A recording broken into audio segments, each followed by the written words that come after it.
Instituto Bíblico del Aire, capacitando para el servicio eficaz.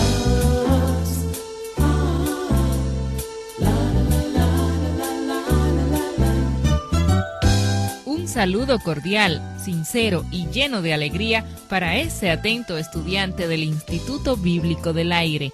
Todo está preparado para continuar hoy con las interesantes lecciones en el Antiguo Testamento. Si es posible, tenga a mano su Biblia, papel y lápiz para aprovechar mejor estos estudios. Con nosotros, Alberto Ovalle y la clase de hoy.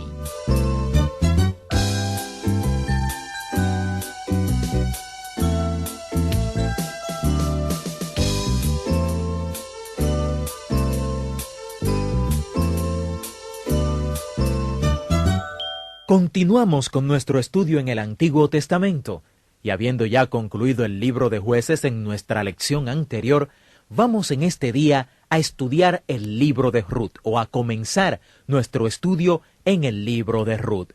El libro de Ruth es una pequeña y hermosa historia de amor que se encuentra en la Biblia en los días cuando los jueces gobernaban.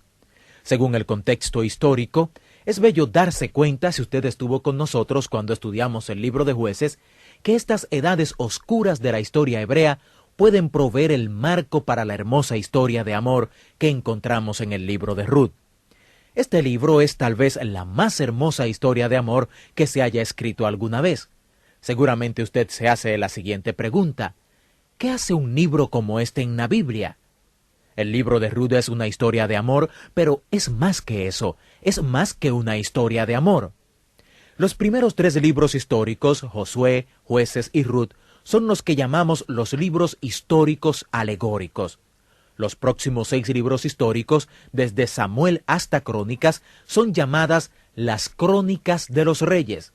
Y luego los últimos 3 libros históricos, Esdras, Nehemías y Esther, son llamados los libros históricos después del cautiverio. Ruth es entonces el tercero de los libros históricos alegóricos. El libro de Josué, aunque fue historia, y es historia, es una gran alegoría del vivir cristiano. Tal como ellos entraron a la tierra prometida y la conquistaron, nosotros también debemos entrar en la tierra prometida de la experiencia cristiana, y Dios debe ser el primero en nuestras vidas. Usted debe servir a Dios, y Él le bendecirá. Ahora, ¿quiere decir esto que uno no puede caer de esa posición? El libro de Jueces nos enseña que es posible. La palabra apostasía quiere decir apartarse de la posición que usted había tomado. Al final del libro de Josué, ellos tomaron una posición. Dijeron, serviremos al Señor. Josué tomó esa posición. Josué dijo, yo y mi casa serviremos a Jehová. El pueblo también dijo, serviremos a Jehová. Pero en el libro de Jueces, ellos se apartan de esa posición y eso es apostasía. Y en el libro de Jueces vemos esta gran alegoría que nos dice que si nosotros hacemos eso, necesitamos entonces un avivamiento continuo. Necesitamos un avivamiento. Todo esto es alegórico, además de histórico. El libro de Ruth es también historia y es alegoría. El libro de Ruth es una historia de amor porque las Escrituras nos muestran nuestra salvación y nuestra relación con el Señor como una relación de amor. Estamos desposados con Él. Él es nuestro esposo y la iglesia es la esposa. Comenzamos a ver esta ilustración cuando llegamos al libro de Ruth. El libro de Ruth es un romance de redención. El libro de Ruth va a ser una gran ilustración de una bella palabra bíblica: redención. Recuerde, cuando hicimos la introducción a este curso bíblico, dijimos que el propósito de la Biblia no es ser una historia de la civilización o un libro de evidencias de la creación o de la ciencia. El propósito de la Biblia es darnos una historia de la redención y una historia del Redentor por medio del cual vino esa redención. La Biblia quiere darnos el contexto histórico en el cual el Redentor vino y a través de quien vino la redención. El libro de Ruth va a ilustrar esa redención, así que realmente el mensaje del libro de Ruth es una gran ilustración del mensaje principal de la Escritura y está presentado como un romance. Si a usted le gustan las historias hermosas y si le gusta la literatura, con seguridad que apreciará el valor literario de esta historia. Cualquier buena historia comienza por dar el marco en que se desarrolla.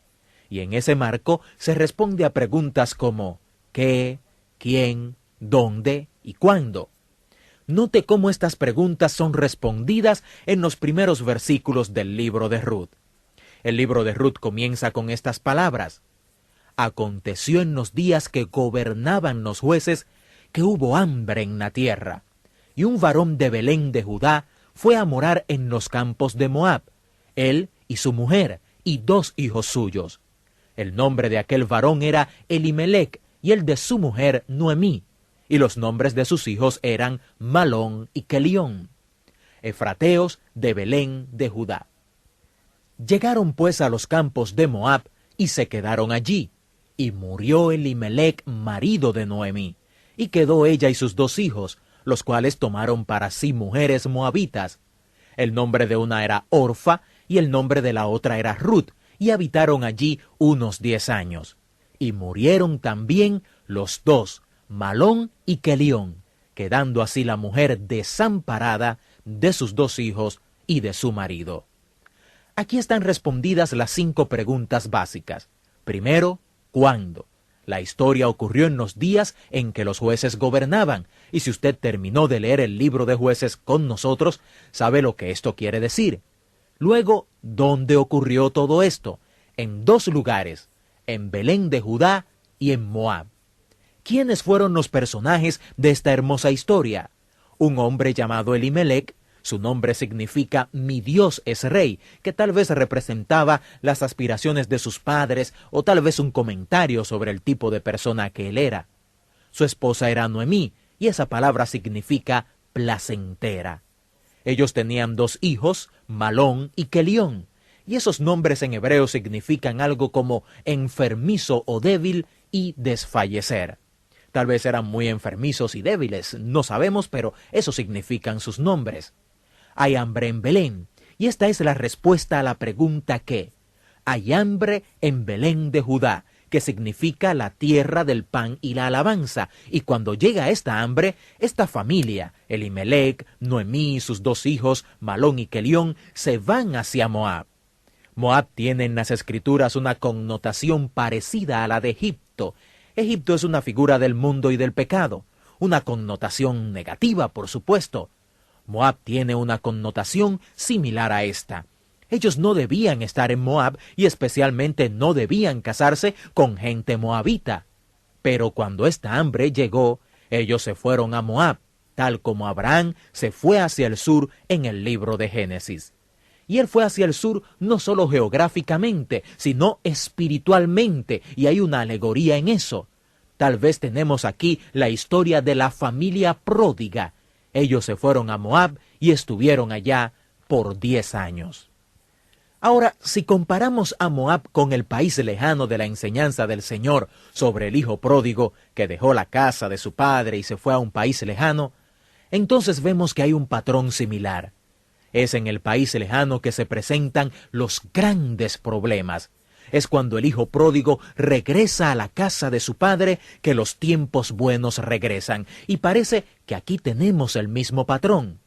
Mientras la familia pródiga está en Moab, mueren los hijos de Noemí, y su padre Elimelec también muere. Y ahora el enfoque está en Noemí, la madre que puede ser la madre pródiga. Al enfocar a Noemí vemos un buen ejemplo de algunos de los principios y patrones de la historia de los pródigos. Es cuando ella está allá en el país lejano de Moab que las cosas se vuelven muy duras. Ella pierde a su esposo y a sus 2 hijos. Justo antes de morir sus hijos se habían casado con mujeres moabitas. Esto estaba estrictamente prohibido, pero habían ciertos límites si se casaban de esta manera. Esta no era una situación favorable para esta mujer. Ella llegó a Moab con un buen esposo y 2 hijos, y ahora se encuentra sin todos ellos y con 2 nueras moabitas. Esto es lo que encontramos en los primeros 4 versículos. La historia continúa en el versículo 6. Dice: entonces se levantó con sus nueras y regresó de los campos de Moab, porque oyó en el campo de Moab que Jehová había visitado a su pueblo para darles pan. Esto pasa siempre con los hijos pródigos. Cuando están lejos, oyen sobre lo bueno que hay en su país o en la casa de su padre, y entonces tienen deseos de regresar. Y vamos a dejar a Noemí aquí, con este deseo de regresar de nuevo a Belén, de donde había salido. Vamos a continuar esta historia en nuestra próxima lección, pero mientras tanto, saquemos esta enseñanza cardinal que nos da Noemí y toda su familia que había emigrado hasta Moab. Es importante ver que las situaciones más difíciles de nuestra vida vendrán mientras estemos lejos y apartados del lugar de la bendición de Dios. Es posible que cerca del Señor tengamos ciertos problemas y nuestra carga en algún momento sea dura, pero como ha dicho un gran pensador, es mejor llevar la cruz de Cristo, es mejor llevar la cruz del Evangelio, es mejor llevar la cruz de servir a Dios que llevar la cruz del mundo. ¿Cuál cruz está llevando usted? Cristo dijo que su yugo era fácil de llevar, y realmente lo es, porque lo que impone Satanás y el mundo en nuestra vida es sencillamente para destrucción. Esto lo vemos ilustrado en estos primeros versículos del libro de Ruth. De esta forma concluimos otra importante clase sobre el Antiguo Testamento en el Instituto Bíblico del Aire. Esperamos que haya sido de gran edificación para usted. Si así ha sido, nos gustaría recibir noticias suyas. Le invitamos a escribirnos y contarnos cómo estos estudios le ayudan en su crecimiento espiritual.